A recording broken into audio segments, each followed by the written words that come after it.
Go inside the Crimson Tide with your hosts Rodney Orr and Gary Harris, keeping you informed on everything Alabama. And now, Tider Insider TV. And good evening, everyone. Welcome in to another edition of Tider Insider Television. I'm Gary Harris. Rodney Orr is across the studio as we continue to do TITV at a safe social distance during this pandemic. Unfortunately, Rodney, I know you feel the same way. I hate it when we're up against a Bama basketball game on TITV. But that is the case. Alabama men's basketball going on tonight. Now, the Tide brought home a title, the first one Alabama's seen in the SEC in the regular season in 19 years on Saturday night. Bama is the SEC regular season champion. Saturday's win over Mississippi State in Starkville was what Bama needed to clinch the championship. Bama's now 19-6 on the season, just 2 losses in conference, and projected to enter the NCAA tournament right now as a 2 seed, according to Joe Lunardi. Now, there are 2 more games left in the regular season. Tonight against Auburn, which is underway. We'll update that game in a moment. And then the final game of the regular season is one that was added Saturday at Georgia. Usually fans and media celebrate these accomplishments more than the actual team.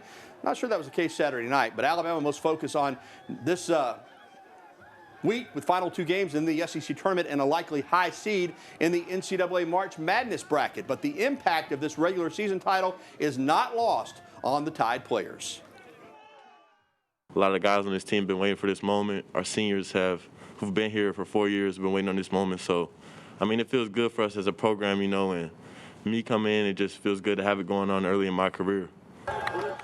And check out the scene a little after 9 o'clock on Saturday night at Coleman Coliseum. There's head coach Nate Oates. The team traveling back from Starkville, and they were greeted by a huge gathering of fans, Alabama fans anxious to celebrate another championship after winning the SEC title and, of course, the national title in football. And, Rodney, we've seen this before. You know, when Alabama is good in men's basketball, this fan base will turn out in big numbers. Now, that was not the case this year because just like in football, limited attendance. But that scene on Saturday night looked a lot like a football turnout.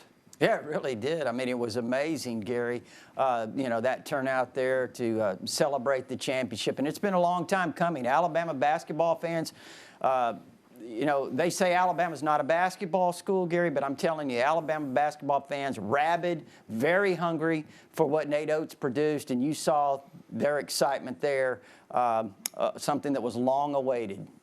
Let's see. Nate Oates making $3.225 million a year. I'd say Alabama's a basketball school. That's a lot of money for a coach in any sport. Rodney, as you alluded to, winning the regular season championship in this conference with 14 teams is a great accomplishment. I mean, it doesn't happen around here every year.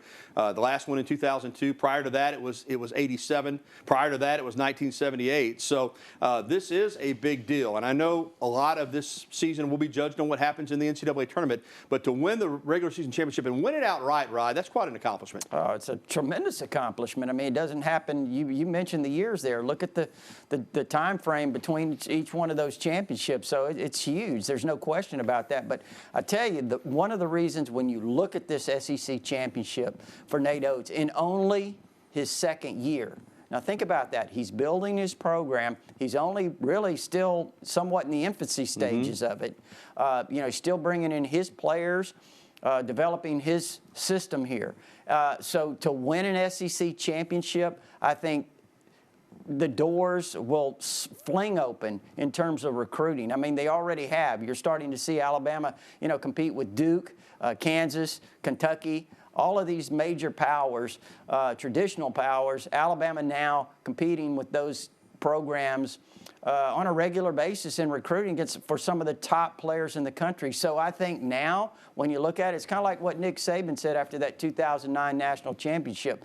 This might be only the beginning for this Alabama basketball program. Yeah, you make comparisons between what Oates is doing and what Saban did. Saban's second season, 12-0, won the SEC West before coming up short against Florida, maybe a little ahead of schedule. Same thing with Bama basketball. All right, let's get an update on the Crimson Tide and the Tigers from over. And look at this. Alabama has jumped all over Auburn early, 28-12. The Tide trying to make a statement that it didn't end, like Rodney said, with that SEC championship. They're wanting to pile on their arch rivals tonight, and they are doing so in the first half, 28-12. Well, five-star quarterback Ty Simpson announced his decision last Friday. The 6'2", 185-pound dual-threat QB from Westview High School in Martin, Tennessee, chose Alabama in a close recruiting battle over Clemson, Tennessee, and Ole Miss and UT Martin were in there as well, where his dad coaches. But really, it was Clemson and Tennessee that Alabama went out. On a team as a junior that went 7-5 and wasn't a great team, he accounted for 2,200 yards of total offense and 27 total touchdowns. And as I said, he's from a football family. His dad, Jason Simpson, is the head coach at UT Martin. Ty Simpson talked with Rivals.com about why he chose the Crimson Tide. I see a well-coached team and a well-oiled machine. You know, they do everything the right way, from, you know, not talking back to the refs, you know, not talking to other players, and doing their job. You know, Coach Saban, you know, idolizes that. You know, do your job. If you do your job, you know, everything else will take care of itself. Yeah, it's about the process, Rodney, and obviously he's a five-star quarterback, so a lot of people wanted him, but I know you really like what you've seen from Ty Simpson. Oh, I love him. I really like Ty Simpson. I think, first of all, you know, it starts with his maturity, his leadership. He has all those qualities. He's a coach's son. There you see his elusiveness. I mean, he is really elusive. He has a feel for the game. I mean, and he can make things happen not only with his legs, Gary, but can make things happen with his arm. Extremely strong arm, can throw extremely well on the run. And listen, you know, he probably doesn't have the greatest team around him. That's not a knock against their players, but he has to do a lot of things on his own, and he does it extremely well under a lot of duress. So I think he's an outstanding quarterback. I said a 3 weeks ago he would be a five-star prospect before the whole deal ended, and guess what? He's already moved up to a five-star quarterback. So really like Ty Simpson for a lot of different reasons, Gary, and I think this is a huge pickup for the Alabama class of 22 because it's still very early to get a quarterback of this magnitude who he may be the best high school quarterback in the country. I'm not sure that he's not. But to get a quarterback of this magnitude, Gary, to go to kind of start putting your class together is really, really big. You get a lot of momentum from having a player like this. Yeah, absolutely, Ronnie. I was going to say 4 commitments now in this class, but to already have the quarterback in place, that is huge. And you don't have to worry about that. Then you can just go about now filling out the class around him. Oh, absolutely. You start receivers, skill players, you know, they certainly want to jump on with a quarterback of this magnitude, offensive linemen, players on the other side of the ball. So I think when you get a commitment like this from, as I said, a quarterback, and I think Alabama sometimes maybe takes it a little more slowly than some of these other schools. People wonder, why does Ohio State have 15 commitments already and some of these other schools? Well, Alabama does a thorough job of evaluating. Remember last year this time, they had 1 commitment. They were ranked 72nd in the nation or whatever it was, and you saw them put together, perhaps, if you want to go by the rating services, the best recruiting class of all time. Yeah, it turned out pretty well, that's for sure.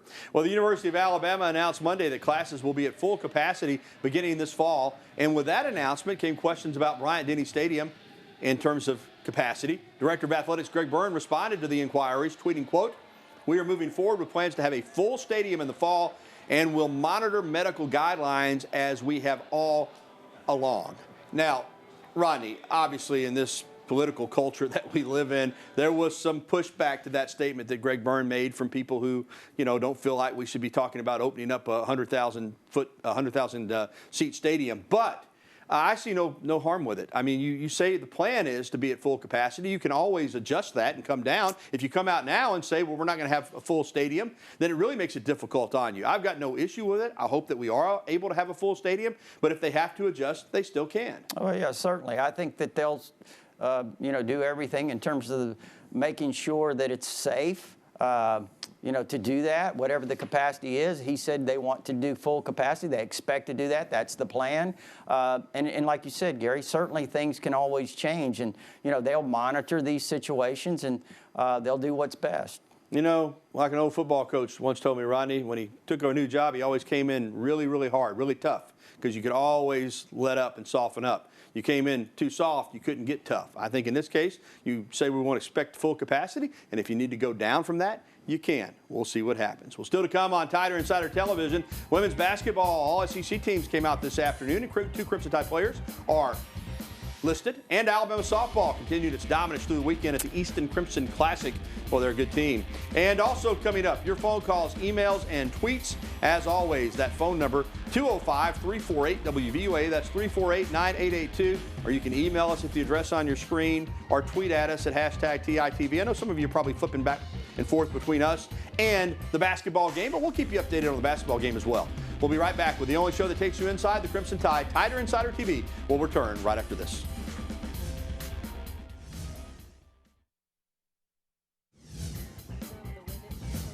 Alabama's Jasmine Walker is an all-SEC first-team selection by the league's coaches. She's the program's first-team pick since 2011. Walker leads Alabama with 20 points and 9.9 rebounds a game. She's an incredible player. Only player in the SEC to rank in the top 5 in points and rebounds. Walker's teammate, Jordan Lewis, the point guard, earned second-team All-SEC honors. She started a program record 126 games in her Tide career. She's never missed a start in 4 seasons. Walker and Lewis are the first Tide teammates to earn first and second team All-SEC since 1998 when Rick Moody was still the coach. Alabama is the number 7 seed for the SEC tournament. Bama will begin play on Thursday at 5 p.m. in Greenville, South Carolina against number 10 seed Missouri. Quick basketball update. Bama leads Auburn still in the first half, 32-20. Welcome back to TITV. I'm Gary Harris, sitting across the studio from TiderInsider.com's Rodney Orr. Alabama softball is ranked number 3 this week in the USA Today and D1 softball polls after catapulting to 14-0 over the weekend. The Easton Crimson Classic proved to be a breeze for the host team. Bama defeated Memphis and UNC in Friday and Saturday doubleheaders, then turned around and beat Troy on Sunday afternoon 2-0. All 3 opponents were able to score only a total of 4 runs across the 5 games. All 4 of those runs came on Friday. Alabama scored 21. Now it's time for Coach Talk. Alabama softball has pitched shutouts in half of its 14 games this season. Phenomenal. Head coach Patrick Murphy says it takes a special type of mindset to keep achieving that way in these type of games. But it's special, you know, and and even in a doubleheader sweep of North Carolina, where I think it was 4-0, 2-0, that's a lot of innings of shutout ball. So want that shutout.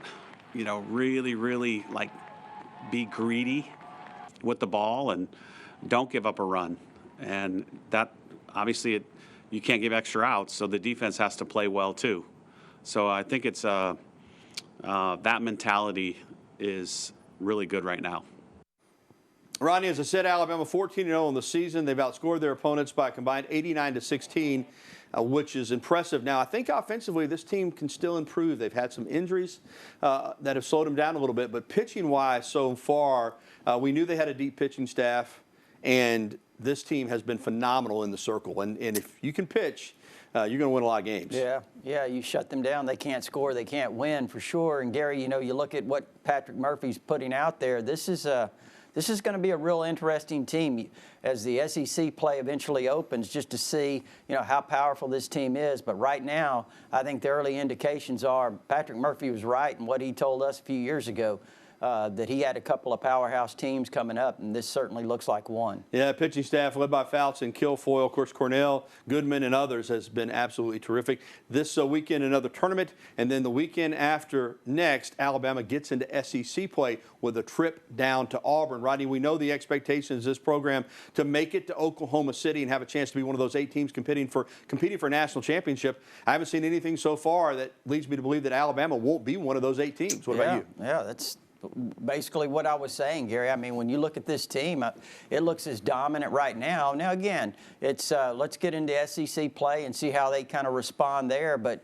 right now, you know, it looks like Patrick Murphy has one of his better teams. All right, Alabama baseball didn't slow down this past weekend either. Crimson Tide 7-1 and now ranked number 23 in the Baseball America Collegiate Baseball in NCBWA polls. Today's game versus UAB over in Birmingham was canceled due to the weather, but the Tide is scheduled to return to action again tomorrow afternoon against Troy. Head coach Brad Bohannon knows the team learned a lot over the weekend against Wright State out of Dayton, Ohio, but there's still work to do. With that being said, we found a way to win a game late, which is very valuable. Then you get to the second game and exact polar opposite. It felt like an SEC game. A lot of things we got to get better at in a hurry, but just really, you know, proud to get a sweep over a good club. Rodney, here's the deal. Alabama is very talented, but this team is very young. And last year they only got to play 17 games. before the season ended. Didn't get to play a single SEC game. So even though they're talented and they're winning games, Coach Bohannon said it, hey, you know, at times we're sloppy. We're inexperienced. We're young. That's not an excuse. It's just the reality, Rodney. This team's going to get better and better every time it plays a game. Yeah, you know, again, that's youth, like you said, Gary, and I think as they play, the more they play, obviously, you know, the better they're going to get. But again, I go back to the SEC play. I think this is going to be real interesting because last year, wasn't it right before SEC started, it was, Gary? Yes. Yeah. So that looked like a team that had a chance to be pretty good, and now here we are. We think that this one does too. 7-1 so far. That game against Troy coming up tomorrow night. Well, former Alabama head coach Gene Stallings turned 86 today. Stallings was a member of Coach Bryant's staff from 1958 to 1964. Of course, he played at Texas A&M for Coach Bryant before pursuing other coaching opportunities at A&M and, of course, Dallas Cowboys, St. Louis, and Arizona Cardinals. He returned to Alabama in 1990 as the head coach and won a national championship in his third season in 1992. He recorded a 62-25 record in 7 seasons, really won 70 games. Some of those were taken away by the NCAA, but 70 games in 7 seasons when you played 11-game regular seasons was pretty impressive. Happy birthday to Coach Stallings.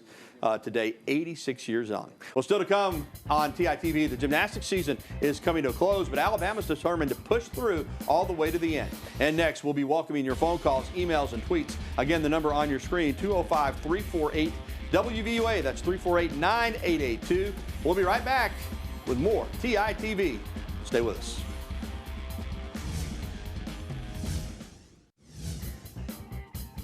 Alabama gymnastics is having a heck of a season. The Tide went on the road to Fayetteville last Friday night to face Arkansas and defeated the Razorbacks in Barnhill Arena, 197.325 to 197.0.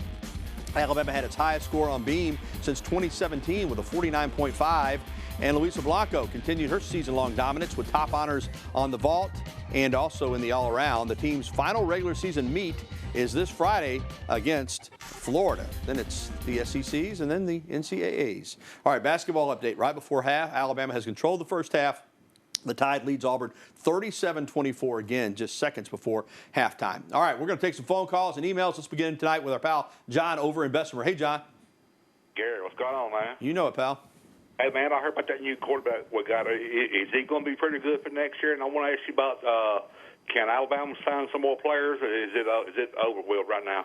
I'll let you later, buddy. All right, John, good to hear from you. Yeah, Rodney broke it down pretty good. Ty Simpson is, Rodney, you could argue that he was Alabama's, I don't think that you can argue it, he was Alabama's top quarterback target in this 2022 class. Yeah, I think so. Again, I think he might be the best overall high school quarterback in the country. Again, that's everyone's debate, but tremendous player, John. Now, he won't be here this year. He'll be a high school senior next fall, just to be clear on that. He's a 2022 kid, but as far as the 2021 class, which I think you asked about as well, yeah, there's still a chance that Alabama could bring in another player or two. I think when you look at JT Tuimoloau, the 5-star defensive lineman from Washington, I think he's a guy that I'd certainly keep an eye on. Alabama, Ohio State, Oregon, Washington, USC, all of those teams in the mix for him. And he delayed his signing, and he'll make a decision later this spring. So we'll see what happens with him. And they could also bring in maybe either or, bring in a grad transfer. You know, there's been discussion of Henry To'oTo'o, the great linebacker at Tennessee the last 2 years. He's in the transfer portal. He certainly has a lot of interest in Alabama as well. All right, let's get to an email before we get to the break. From Jamie in Haleyville, can you give an update on running back Trey Sanders after his accident? Everything I'm hearing, Rodney, is that he's progressing favorably and should be ready to go in 2021. Yeah, let's hope so. Again, I don't have anything definitive, but I do know that he's been rehabbing. Obviously, there's been some things on Twitter that suggested that he's starting to do more and more. So hopefully with the injury that he had, that he can be fully recovered and ready. And there's no need to rush him back, though, because Alabama is loaded at the running back position. Let's be clear on that. And we'll be back with more phone calls and more emails right here on TITV. Again, there's the number 205-348-9882. Coming back with more right after this.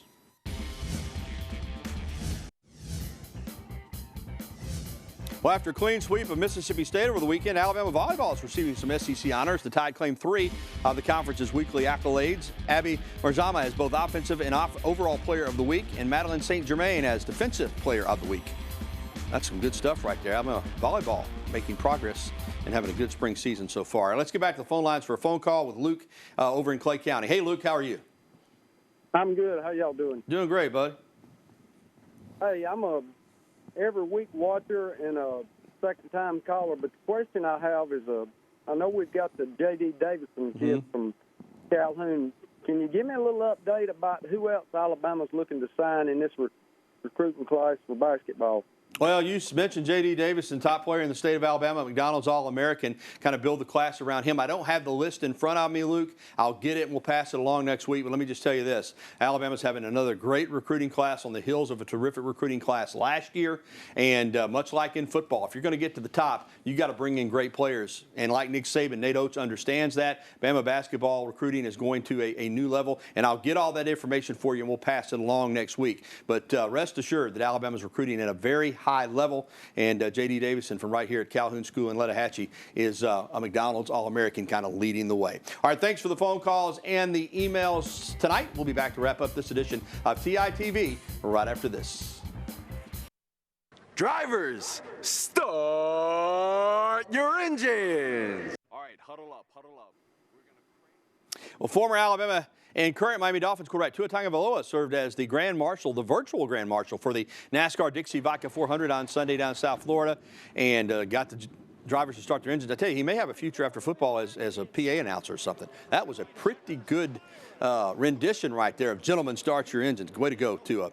All right, that is going to do it for this edition of TITV. A reminder that if you missed any of the program or you want to simply watch it again, you can catch it tonight at 10:30 following the news at 10 and online anytime at WVUA23.com. It'll also be available at TiderInsider.com. For Rodney Orr, I'm Gary Harris. Thanks for watching. We're going to leave you with some Alabama tennis as we close it out tonight here in Tuscaloosa. Roll Tide, everybody.